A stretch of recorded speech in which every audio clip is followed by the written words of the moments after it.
Remind me of the name of your stud that's coming up through the ranks. Tyler Buchner. Tyler Buchner. Jack Cohn, of course, coming in from Wisconsin. How do you see this thing playing out? How would you like it to play out?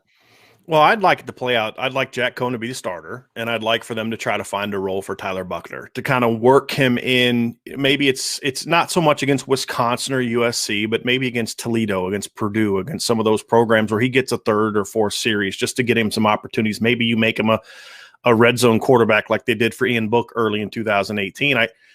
I think Tyler Buchner's incredibly talented, but I think Jack Cohn is not getting the credit he deserves for being a talented quarterback. And we talked about this last time when you compare his production, his yards per attempt, his completion percentage, and then you compare it to every quarterback at Wisconsin in the last 10, 12 years, not named Russell Wilson, and his numbers are significantly better. So I think he's a good player. I think I'd like to have him as kind of be that bridge. I don't love playing freshman quarterbacks. Trevor Lawrence has kind of ruined it for every freshman quarterback to come out now because he won a title. The expectation for every great quarterback, that comes out now is you got to win a title as a freshman, and that's just Trevor Lawrence is who Trevor Lawrence is because he's special, because he's unique, because he's a generational player. That just doesn't happen a whole lot.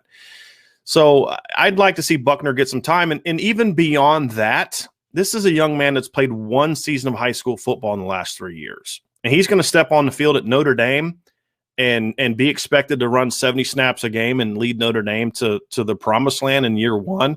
I know we'd like to kind of throw that hype on young Notre Dame quarterbacks, but I just would like to see Tyler Buchner get some time to grow.